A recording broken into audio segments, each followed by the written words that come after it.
K മുരളീധരനാണ് മുൻ KPCC president, കോൺഗ്രസിന്റെ മുതിർന്ന നേതാവ്. അദ്ദേഹമാണ് ആ സത്യം രാവിലെ വിളിച്ചു പറഞ്ഞത്. ജമാഅത്തെ ഇസ്ലാമിയുമായി കോൺഗ്രസിന്റെ ബന്ധം എപ്പോൾ തുടങ്ങി, എപ്പോഴാണ് അത് തീവ്രമായത് എന്നും. 2016 എനിക്ക് എന്ന് വെച്ചാൽ കെ മുരളീധരൻ വട്ടിയൂർക്കാവിൽ മത്സരിക്കുന്ന സമയത്ത് എനിക്ക് പിന്തുണ നൽകിയിരുന്നു ജമാഅത്തെ ഇസ്ലാമി എന്നാണ്. എനിക്ക് മാത്രമല്ല, വിവിധ കോൺഗ്രസ് നേതാക്കൾക്ക്, സ്ഥാനാർത്ഥികൾക്ക് പിന്തുണ കിട്ടിയിരുന്നു ജമാഅത്തെ ഇസ്ലാമിയുടേത് എന്നാണ് കെ മുരളീധരൻ രാവിലെ പറഞ്ഞത്. അതിനു മുമ്പും ഇത്തരം ബന്ധങ്ങൾ ഉണ്ടായിരുന്നു, മാറിയും മറിഞ്ഞും ബന്ധമുണ്ടായിരുന്നു എന്നും. സ്വാഭാവികമായും അത് കേരളത്തിൽ ചർച്ചയായി. കെ മുരളീധരന്റെ വെളിപ്പെടുത്തലാണ്. അന്നൊന്നും ജമാഅത്തെ ഇസ്ലാമിയുമായി കോൺഗ്രസിന് യാതൊരു ബന്ധമില്ല എന്നാണ് ഈ നേതാക്കളൊക്കെ പറഞ്ഞുകൊണ്ടിരുന്നത്. ഇപ്പോഴാണ് ആ വിവരം പുറത്തു വന്നത്. ഔദ്യോഗികമായി കോൺഗ്രസിന്റെ മുതിർന്ന നേതാവ് തന്നെ അക്കാര്യം പറയുന്നു. അദ്ദേഹം മറ്റൊരു കാര്യവും കൂടി പറയുന്നു. 2019 മുതൽ ലോക്സഭാ തെരഞ്ഞെടുപ്പ് ഘട്ടത്തിൽ ജമാഅത്തെ ഇസ്ലാമി ദേശീയമായി കോൺഗ്രസിനെ പിന്തുണക്കുന്നുണ്ട്. അതിന്റെ ഭാഗമായിട്ടാണ് കേരളത്തിലും കോൺഗ്രസിനെ പിന്തുണക്കുന്നത്.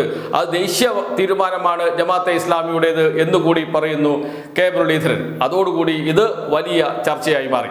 ഇത് ഒറ്റപ്പെട്ട ചർച്ചയാണോ, അല്ലെങ്കിൽ കെ മുരളീധരന്റെ മാത്രം അഭിപ്രായമാണോ എന്ന സംശയം ഉണ്ടായിരുന്നു. എന്നാൽ അങ്ങനെയല്ല, അത് UDFന്റെ പൊതു അഭിപ്രായമാണ് എന്ന് പറഞ്ഞു വെച്ചു സി പി ജോൺ ചെറിയ പാർട്ടിയുടെ, UDFലെ ഘടകകക്ഷിയുടെ നേതാവാണ്. എങ്കിലും അദ്ദേഹം പ്രധാനപ്പെട്ട നേതാവാണ്. UDFലെ നയരൂപീകരണത്തിൽ നിർണായകമായ സ്വാധീനമുള്ള നേതാവാണ്. അദ്ദേഹം പറഞ്ഞു, ജമാഅത്തെ ഇസ്ലാമിയുടെ വർഗീയത, മുസ്ലിം വർഗീയത സംഘപരിവാറിന്റെ, RSSന്റെ വർഗീയത പോലെ അത്ര തീവ്രമല്ല എന്ന്. ഇവിടെ ഇന്ത്യയിൽ എതിർക്കേണ്ടത് സംഘപരിവാറിന്റെ വർഗീയതയാണ്, മുസ്ലിം വർഗീയതയെ അല്ല എന്നാണ് CP ജോൺ പറഞ്ഞു വെച്ചത്.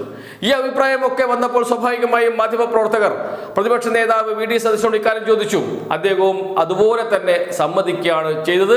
നേരത്തെ ബന്ധമുണ്ടായിരുന്നു, ഒറ്റപ്പെട്ട ഇടങ്ങളിൽ ഞങ്ങളെ സഹായിച്ചിട്ടുണ്ട് ജമാഅത്തെ ഇസ്ലാമി.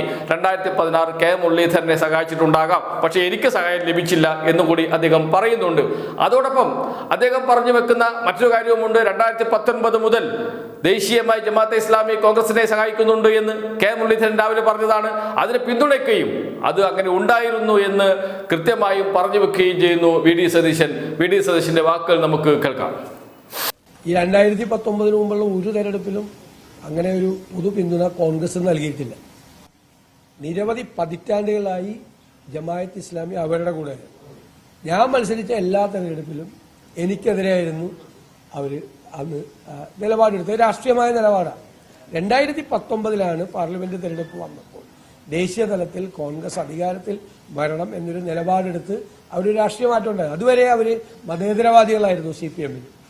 ഇവിടെയാണ് പ്രധാനപ്പെട്ട പ്രശ്നമുള്ളത്. കോൺഗ്രസിനകത്ത് ഒരു വിഭാഗം ജമാഅത്തെ ഇസ്ലാമിയുമായുള്ള ബന്ധത്തെ അനുകൂലിക്കുന്നു, SDP-യുമായുള്ള ബന്ധത്തെ അനുകൂലിക്കുന്നു. ആ ബന്ധം ഇനിയും തുടരണമെന്ന് ആഗ്രഹിക്കുകയും അതിനുവേണ്ടി പ്രവർത്തിക്കുകയും ചെയ്യുന്നു. കേരളത്തിലെ മുസ്ലിം ന്യൂനപക്ഷം ഇപ്പോൾ പൊതുവെ രാഷ്ട്രീയമായി സംഘടിക്കാൻ തുടങ്ങിയിട്ടുണ്ട്. മുസ്ലിം സമുദായത്തിനകത്ത് വിവിധ ഗ്രൂപ്പുകളുണ്ട്, വിവിധ വിഭാഗങ്ങളുണ്ട്. സമസ്ത, കാന്തപുരം സമസ്ത, മുജാഹിദ്, ജമാഅത്തെ ഇസ്ലാമി തുടങ്ങിയ വിവിധ ആശയധാരകൾ കൊണ്ടു നടക്കുന്ന വിഭാഗങ്ങൾ മുസ്ലിം സമുദായത്തിലുണ്ട്. പക്ഷെ രാഷ്ട്രീയമായി അവർ ഒന്നിച്ചു നിൽക്കുന്നു. അടുത്തത് UDF സർക്കാരാണ് അധികാരത്തിൽ വരുന്നത് എങ്കിൽ അവിടെ രാഷ്ട്രീയമായി സമ്മർദ്ദം ചെലുത്താൻ കഴിയുന്ന ശക്തിയായി മാറണം. അങ്ങനെ അധികാരത്തിൽ, ഭരണത്തിൽ ഇടപെടാൻ കഴിയണം. അതാണ് ജമാഅത്തെ ഇസ്ലാമി മുന്നോട്ട് വെക്കുന്ന രാഷ്ട്രീയം. ജമാഅത്തെ ഇസ്ലാമിയാണ് ഈ രാഷ്ട്രീയത്തിന്റെ ശരിയായ വക്താക്കൾ. അവർ മുസ്ലിം ലീഗിനെയും SDP-യെയും എല്ലാ വിഭാഗം മുസ്ലിം സംഘടനകളെയും ഒന്നിച്ചു ചേർത്ത് എന്തൊക്കെ അഭിപ്രായ വ്യത്യാസങ്ങൾ അവർ തമ്മിൽ ഉണ്ടെങ്കിലും രാഷ്ട്രീയമായി ഒന്നിച്ചു നിൽക്കണം എന്ന് തീരുമാനിക്കുകയും UDF-നോടൊപ്പം ചേരുകയും ചെയ്തിട്ടുണ്ട്. ആ ചേരലിനെയാണ് ഇപ്പോൾ VD സതീശൻ പിന്തുണക്കുന്നത്, കെ മുരളീധരൻ പിന്തുണക്കുന്നത്, CP ജോൺ പിന്തുണക്കുന്നത്. എന്ന് വെച്ചാൽ UDF-ന്റെ ഔദ്യോഗിക തീരുമാനം തന്നെയാണ് ജമാഅത്തെ ഇസ്ലാമിയോടൊപ്പം നിൽക്കുക എന്നത്. അത് കേരളത്തിലെ മാത്രം ഒരു പ്രശ്നമല്ല, ദേശീയ തലത്തിൽ കോൺഗ്രസ് എടുത്ത നയത്തിന്റെ, നിലപാടിന്റെ ഭാഗമാണ് എന്നാണ് ഇപ്പോൾ കെ മുരളീധരനും VD സതീശനും പറഞ്ഞു വെക്കുന്നത്. കെ മുരളീധരനാണ് ആദ്യം ഇക്കാര്യം വെളിപ്പെടുത്തിയത്. അദ്ദേഹത്തിന്റെ വാക്കുകൾ നമുക്ക് കേൾക്കാം. കോൺഗ്രസിനെ പിന്തുണയ്ക്കുക, കാരണം BJPക്ക് ബദൽ കോൺഗ്രസ് ആണ് എന്നുള്ള യാഥാർത്ഥ്യം തിരിച്ചറിഞ്ഞുകൊണ്ടാണ് അവരന്ന് കോൺഗ്രസിന്. അപ്പോൾ കേരളത്തിൽ സ്വാഭാവികമായിട്ട് അത് UDF ആണ്. 2016 വരെ ഞാൻ മത്സരിച്ച ഒരു ഇലക്ഷനിലും ജമാഅത്തെ ഇസ്ലാമി എനിക്ക് പിന്തുണ നൽകിയിട്ടില്ല. 2016 തന്നു, കാരണം കുമ്മനം രാജശേഖരൻ എതിർ സ്ഥാനാർത്ഥിയായിട്ട് വന്നതുകൊണ്ട് 2016 അന്ന് എനിക്ക് പിന്തുണ നൽകിയിട്ടുണ്ട്. അതിനു മുമ്പുള്ള ഒരു തെരഞ്ഞെടുപ്പിൽ എനിക്ക് പിന്തുണ കിട്ടിയിട്ടില്ല. 2019 മുതൽ അവർ കേന്ദ്രത്തിൽ കോൺഗ്രസ് നയത്തിന് അനുകൂലമായിട്ടുള്ള സ്റ്റാൻഡ് എടുത്തു. ആദ്യം ഇതൊരു ഒറ്റപ്പെട്ട സംഭവമാണ്, ഒറ്റപ്പെട്ട അഭിപ്രായമാണ് എന്നാണ് കരുതിയത്. എന്നാൽ അതിനെ പിന്തുണച്ചുകൊണ്ട് CP ജോൺ രംഗത്ത് വന്നതോടുകൂടിയാണ് ഇതിന്റെ ആഴം മനസ്സിലാകുന്നത്. UDF നയപരമായി എടുത്ത തീരുമാനമാണ് അത് എന്ന്. കാരണം CP ജോൺ UDFിലെ ചെറിയ പാർട്ടിയായ CMB യുടെ നേതാവാണ്. CMB വലിയ പാർട്ടിയൊന്നുമല്ല എങ്കിലും CP ജോൺ UDFിന്റെ നയങ്ങൾ രൂപീകരിക്കുന്നതിൽ നിർണായക സ്വാധീനം ചെലുത്താൻ കഴിയുന്ന, ഇടപെടാൻ കഴിയുന്ന നേതാവാണ്. പ്രധാനപ്പെട്ട നയരൂപീകരണ സമിതികളിലെല്ലാം CP ജോൺ ഉണ്ട്. CP ജോണാണ് നയങ്ങൾ രൂപീകരിക്കുന്നതിൽ നേതൃത്വം കൊടുക്കുന്നത്. അതുകൊണ്ട് തന്നെ UDFിന്റെ കൂടി നിലപാടാണ് ഇത് എന്ന് CP ജോൺ പറഞ്ഞു വെക്കുകയും ചെയ്യുന്നു അദ്ദേഹത്തിന്റെ വാക്കുകൾ.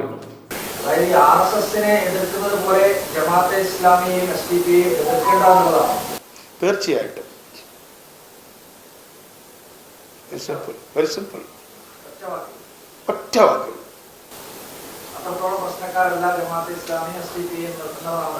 അവര് വ്യക്തിപരമായിട്ട് പ്രശ്നക്കാരാണോ അല്ലേ എന്നുള്ളതല്ല. ഇപ്പോൾ ഏതാണ്ട് ഒരു കാര്യം മനസ്സിലായി. ജമാഅത്തെ ഇസ്ലാമി അടക്കമുള്ള മുസ്ലിം സംഘടനകൾ ഒന്നിച്ചു നിന്ന് UDFിനോടൊപ്പം നിൽക്കാനുള്ള തീരുമാനം 2019 മുതൽ രാഷ്ട്രീയമായിട്ടുണ്ട്. അതിനു മുമ്പ് രാഷ്ട്രീയമായി തീരുമാനം ഉണ്ടായിരുന്നില്ല, ഒറ്റപ്പെട്ട ഇടങ്ങളിലൊക്കെ പിന്തുണ നൽകിയിരുന്നു എന്നാണ് കെ മുരളീധരൻ പറയുന്നത്. അതുതന്നെയാണ് VD സതീശനും പറയുന്നത്. രാഷ്ട്രീയമായി അത്തരമൊരു തീരുമാനത്തിലേക്ക് എത്തിയത് 2019 മുതലാണ്. അത് അടുത്ത തദ്ദേശ സ്വയംഭരണ സ്ഥാപനങ്ങളിലേക്കുള്ള തെരഞ്ഞെടുപ്പിൽ തുടരും. അതിനുശേഷം നടക്കുന്ന നിയമസഭാ തെരഞ്ഞെടുപ്പിലും ഉണ്ടാകും എന്ന കാര്യം വ്യക്തം.